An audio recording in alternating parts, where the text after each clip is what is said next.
Bien, il est l'heure de commencer le débat. Oui, c'est bien. Sur la fiscalité de l'argent, il y en a, mais caché. Alors d'abord un tour de table sur le thème du débat. Le thème du débat, de l'argent, il y en a. Alors, qui commence? Eric? Très content d'être là pour évoquer le sujet. Le thème du jour, effectivement, depuis de nombreuses années maintenant au Parlement, les budgets qui nous sont proposés sont construits à l'aune de l'austérité, même si d'aucuns s'en défendent, il s'agit bien d'austérité, de réduction de la dépense publique, parce que, nous dit-on, la France, les pays d'Europe, enfin en général les États, n'auraient plus les moyens de financer la protection sociale, par exemple, les dépenses d'éducation, les dépenses de logement, les salaires, la formation, etc. Enfin, tout ce qui fait que le monde est un peu plus civilisé. De l'argent, il y en a. Et la deuxième idée, c'était de dire aussi que les fraudeurs ne sont pas nécessairement ceux qu'on nous désigne régulièrement dans les médias. Les fraudeurs au RSA, aux allocations de tous ordres, ça coûte, oui, quelques centaines de millions par an, effectivement, mais je voudrais qu'avec les chiffres de l'évasion fiscale, on n'est pas dans la même échelle du tout, loin s'en faut. Et donc, au terme de ces travaux, effectivement, je dirais l'objectif avait été atteint, puisque les chiffres de l'évasion fiscale, on ne va pas trop vous en donner, mais quelques-uns quand même pour donner quelques repères. On a fait 3 constats essentiellement à l'issue de ces travaux. Le premier constat, c'est que la perte fiscale pour le budget de la République, c'est estimé entre 60 et 80 milliards d'euros chaque année.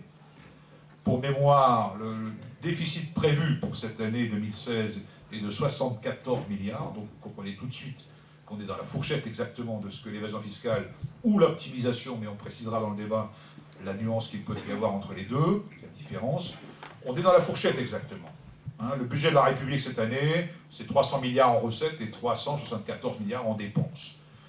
Donc c'est dire si l'enjeu est fort. Une étude sérieuse a été menée par un économiste français qui s'appelle Gabriel Zucman, et son étude a été reconnue. Il est professeur d'économie, il enseigne à Londres, et il estime que 8% de la richesse mondiale est stockée, gérée dans les paradis fiscaux, dans les territoires offshore, comme on dit en anglais. Mais tout le monde parle anglais à Chambéry, m'a-t-on dit. Oui, oui. Nos problèmes. Nos problèmes, voilà, bravo, c'est confirmé. Non. Oui, le globish. Donc 8% de la richesse mondiale, ça fait 5800 milliards de dollars. 5800 milliards de dollars.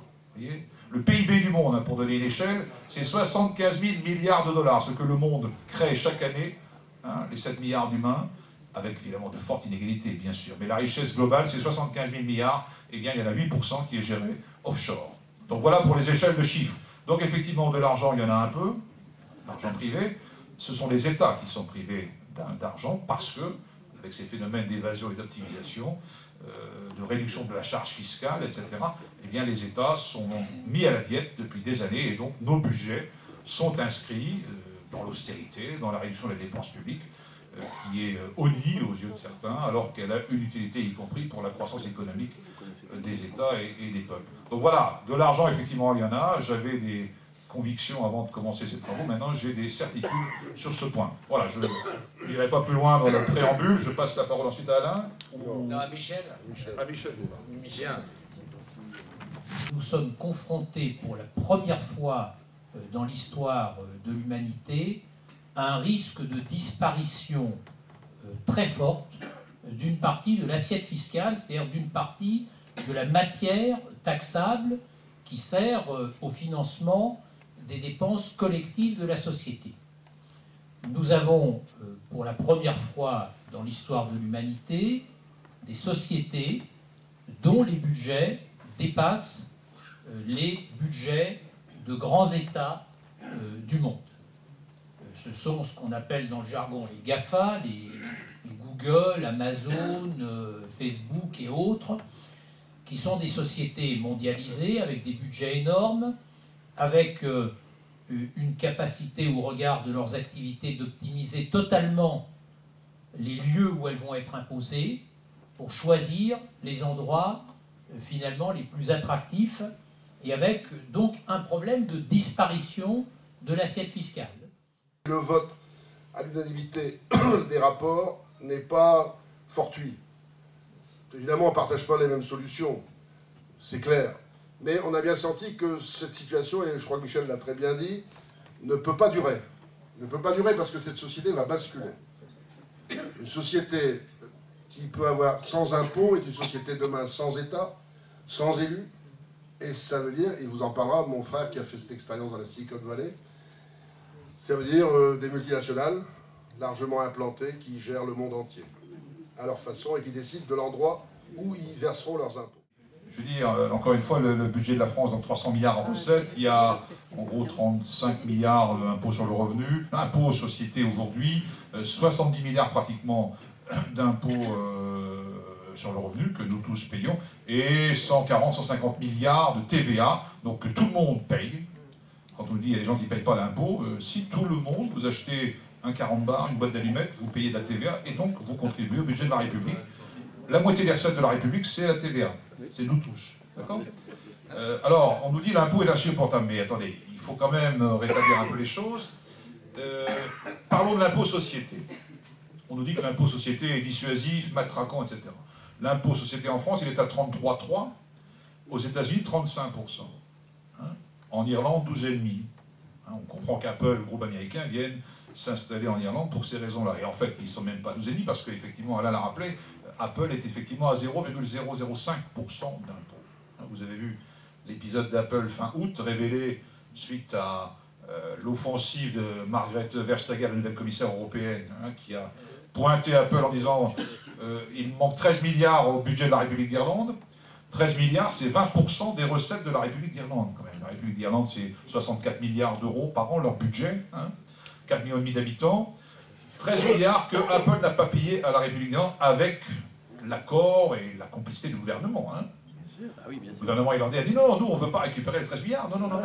Parce que Apple dit à l'Irlande, écoutez, moi je viens chez vous investir, créer de l'emploi, et donc il faut me faire un tarif fiscal intéressant, ou alors je m'en vais ailleurs.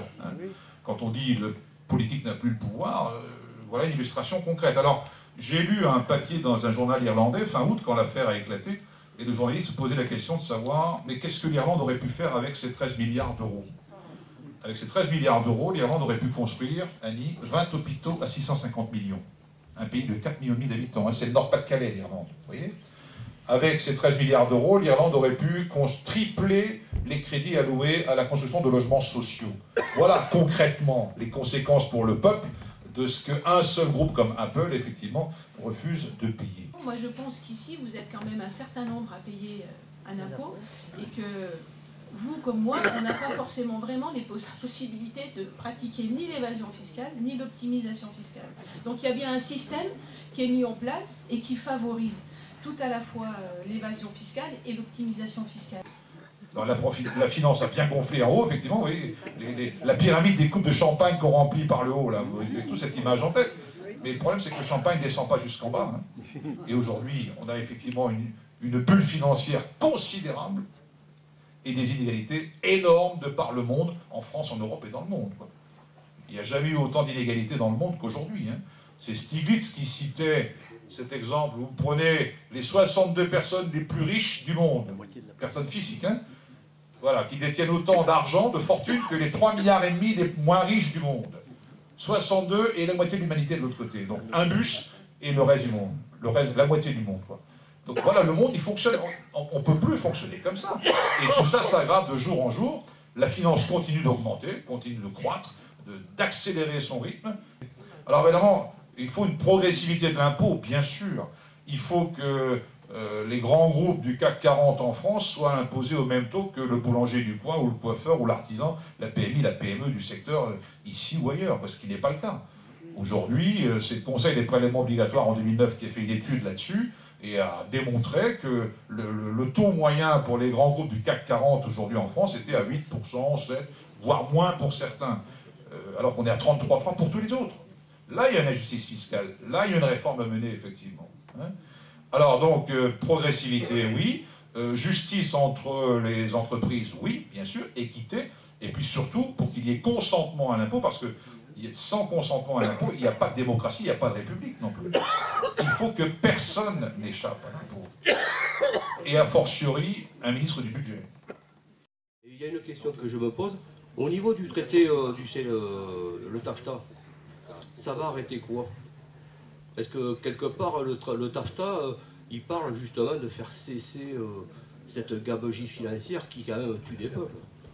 On nous restreint quand même la santé en France du fait de la fraude fiscale. Parce que les milliards qui ne sont pas rentrés dans les caisses, on les enlève de la protection sociale, entre autres. Voilà. C'est intéressant d'évoquer ça parce que ces traités, c'est pas le hasard non plus, quoi. Ça participe d'une stratégie mondiale du nouveau libéralisme pour diminuer le pouvoir des États. Dans le TAFTA, on sait que les grands groupes comme Apple pourraient demain traduire en justice un État. Imaginons que Hollande, pris de remords, décide demain d'augmenter le SMIC de 35%. Je rêve, hein. Mais imaginons. Bon, voilà. Évidemment... Elle n'est pas à 68. Non.